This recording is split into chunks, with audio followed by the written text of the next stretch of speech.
I'm Lainey Law. And I'm attorney Andrew Myers. And we're here to talk to you about the law.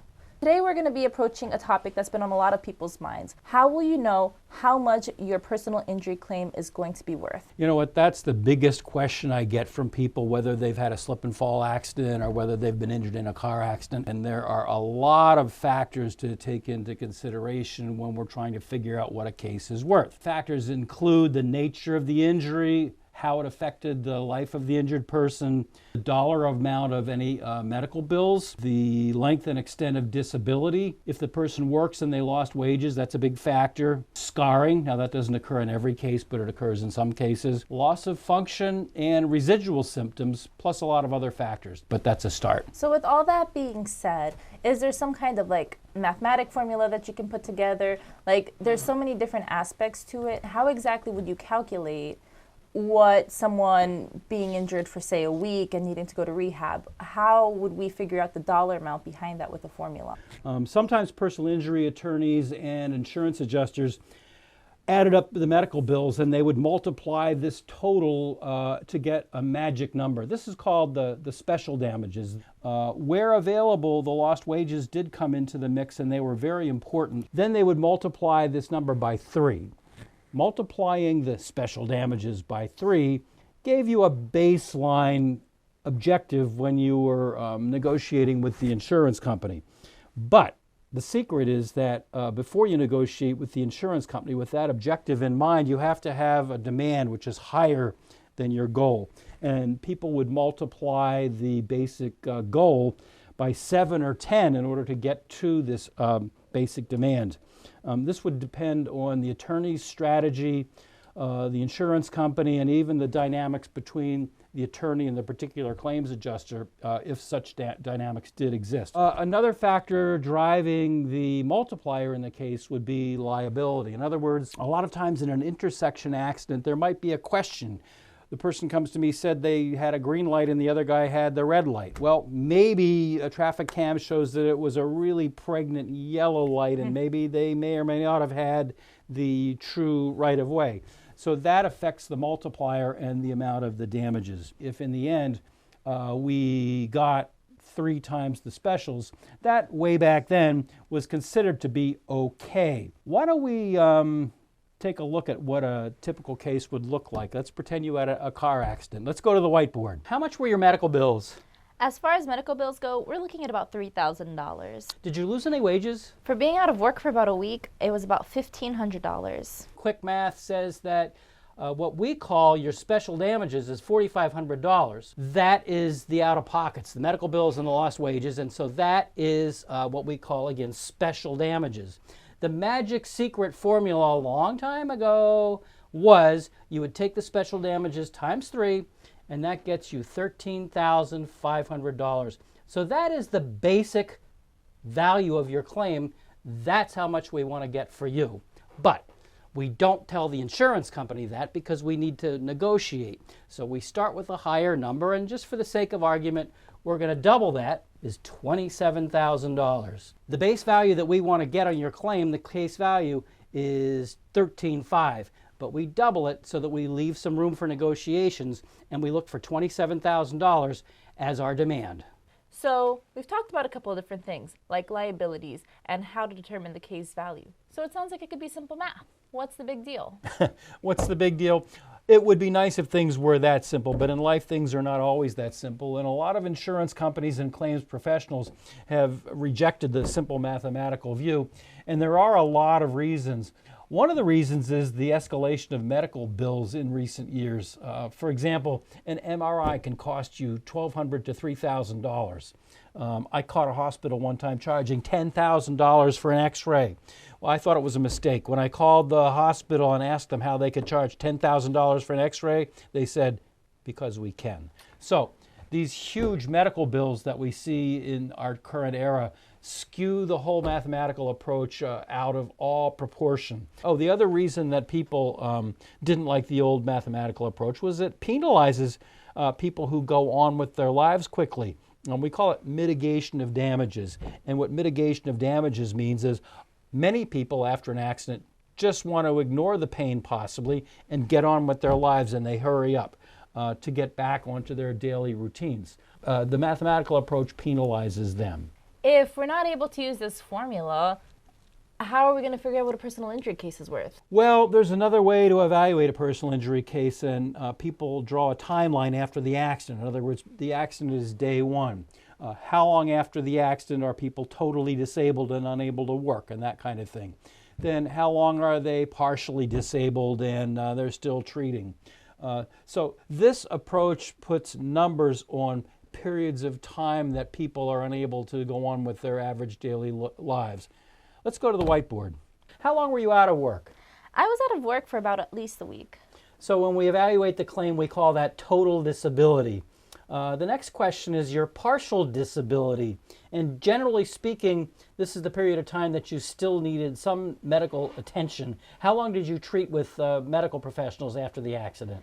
I was still seeing medical professionals for physical therapy for 13 weeks after the incident. Okay, so your total disability was 1 week, and at 1 week, that was $1,200, we're going to say. That's the number we're going to give your total disability. Your partial disability was 13 weeks, and the number we're going to give that is $750. 13 times the 750 comes up to $97.50. After you were done with your doctors, did you still have some residual issues? Yeah, I've been having some range of motion issues that have kind of been limiting my day-to-day life, but, what can you do? A residual number where you're still having issues would be $2,500. And so now we take those numbers and we add them all up and we get $13,450. And note how close that is to the number we got in the other method of evaluating the claim, which was $13,500.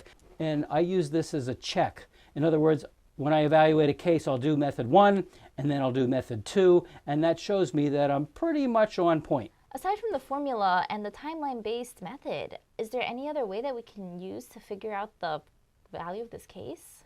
Well, math generally is pretty reliable, but long term, you're right, there are problems, and we just talked about some of the problems. Insurance companies have gotten away from those older methods, and now they use, guess what, computers and computer evaluation software. Among one of the very first programs to answer the question, what is my personal injury case worth, was Colossus. Colossus crunched some or all of the above factors we've been talking about and more. As attorneys submitted information, insurance adjusters would simply crank those numbers into the computer. Wouldn't a computer program be better at calculating these costs? Well, you might think so, but you have to look at it in a little bit more depth. The program Colossus calculated value based on numerical weight assigned to coded criteria that was built into the system. This actually represents the most arbitrary but most widely used claim evaluation approach. Among many problems, a subluxation that is diagnosed by a chiropractor gets little or no weight. That same subluxation that is diagnosed by a medical doctor gets a lot more weight. Not too fair or objective, is it? So, computer evaluation of personal injury claims is generally the least accurate, but at the same time, the most used by the insurance companies. The idea of using computer software to calculate the value of an injury claim sounds great. It sounds benign, but because when you think about it, business, industry, people at home, if you have a hobby, we all use computers for all of those applications. At the same time, what if it makes a mistake and undervalues your claim? It is no secret that insurance companies use their software to calculate the value of personal injury claims. Whether they admit it or not, they've used computer software to value injury claims since the 1990s. The important thing is what the software is up to. Insurance companies will tell you claim evaluation software brings uniformity and efficiency to the process. So tell me a little bit more about what these insurance company software is actually doing. We use computers for everything. Why wouldn't we be able to use them to figure out the cost of a personal claims case? Well, it would seem logical, but first we have to look at just a little bit of the history. The first popular personal injury evaluation program was called Colossus, and it was used by Allstate Insurance Company in the 1990s. It is still popular, and there are other software programs that other insurance companies use. The software programs are called Decision Point, MedBill Helper, and Outcome Advisor. Believe it or not, Insurance companies at first actually denied that they were using computers. They actually said, oh no, we don't use computers to evaluate the claim. But then some of the insiders in the insurance industry outed the insurance companies. They left the insurance companies and they actually started writing books and they started writing articles that told the rest of us about how these programs were being used. So let's take a look at the question that you asked me. Insurance claim evaluation software requires entry of basic data located in medical records and bills. The software calculates claim value by assigning points to various value drivers associated with an injury. An algorithm or another type of a mathematical formula then calculates the claim value. There are a lot of variables in this process, and those variables include injury diagnosis, reported symptoms, treatment specifics, the need for future treatment, and many other variables. So what's the problem with the computer math approach? Aha, the actual mathematical or scientific nature of the evaluation fades away when we look at the fact that the insurance companies themselves program the value of the data points that are given to each driver when they set up the software. Here's a quote from one of the accident attorney groups. This one happens to be in Maryland, and here's what they say.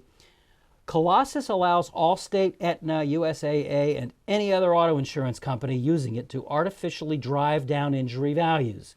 Allstate's adjusters controlled the information fed into the Colossus program, and in turn, they reduced the benchmark or baseline values by only inputting the lowest settlement amounts.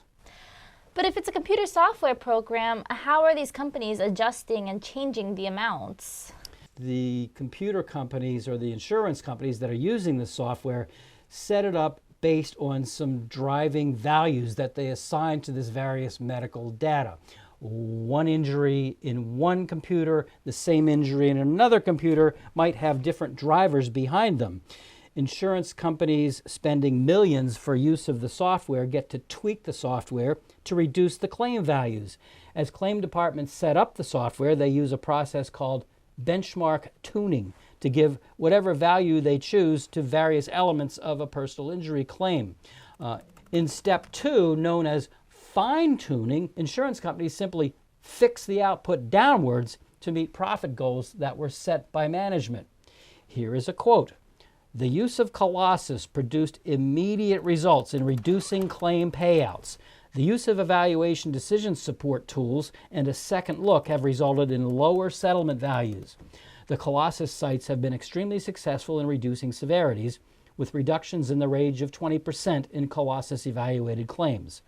By using Colossus computer evaluation, Allstate Insurance Company reduced what they paid on claims by $225 to $250 million annually. And that quote comes from a book that's called Delay, Deny, and Defend by an insurance industry insider and also a Rutgers professor by the name of Robert Feynman.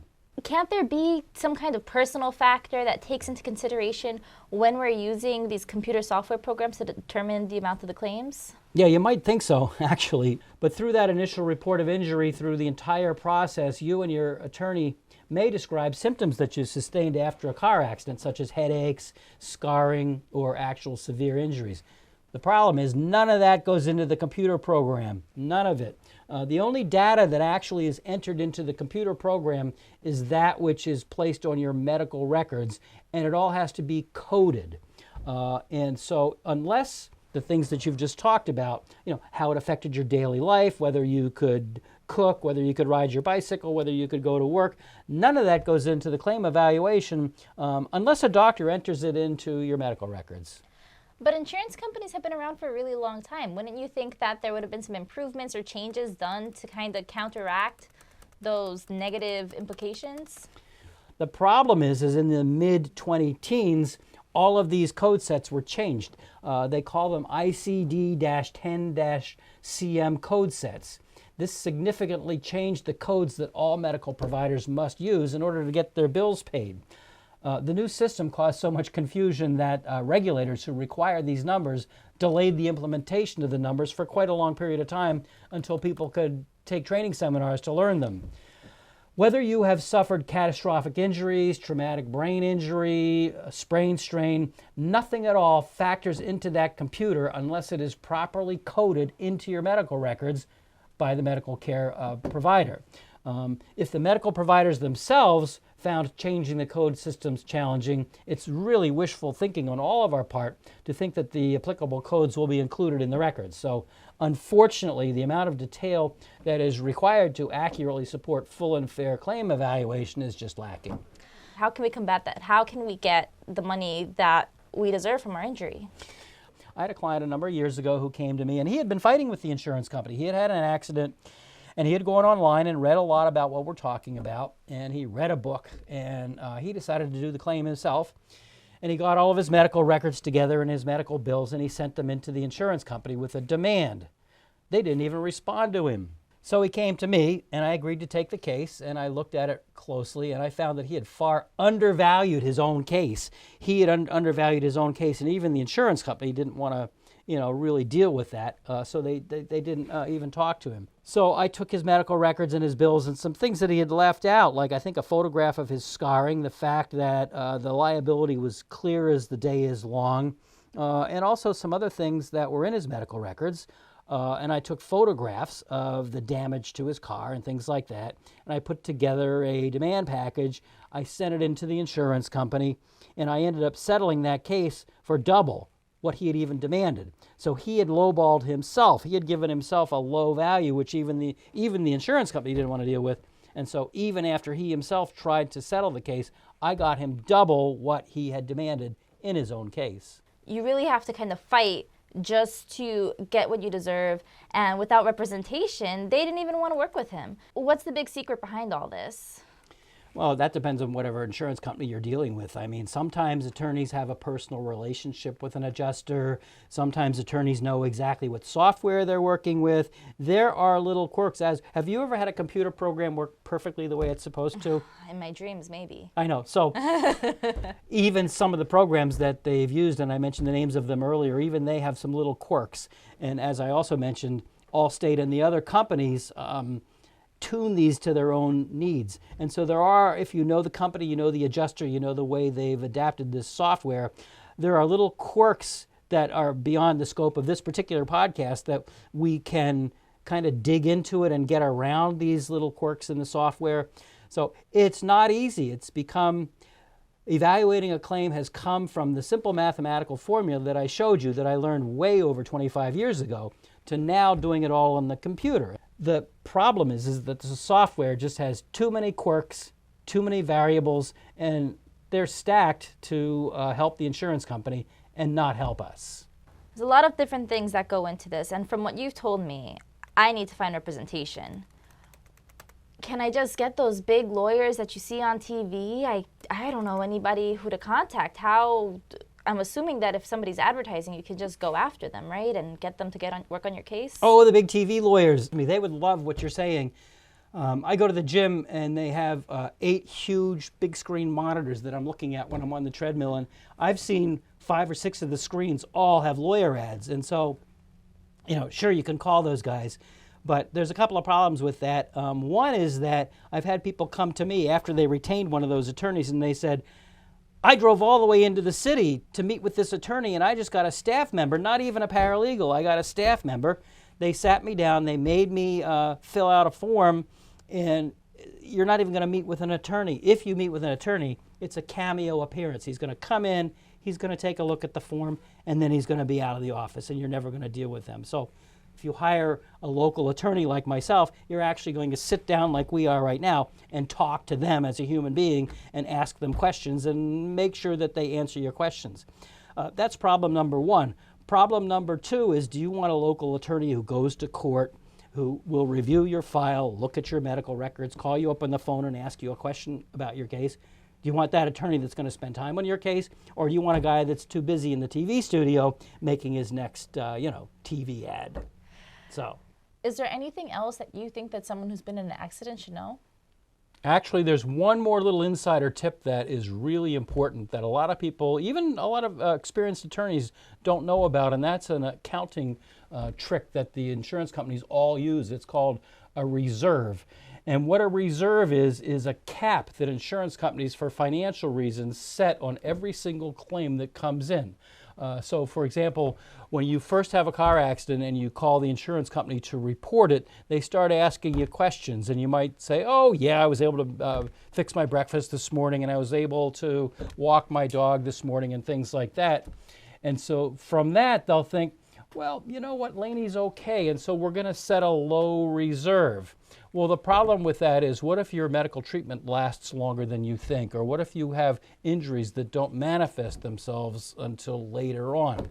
The reserve is set so that the insurance company can kind of calculate what their top dollar liability is on that claim. And their actuarial people and their tax people require they do this.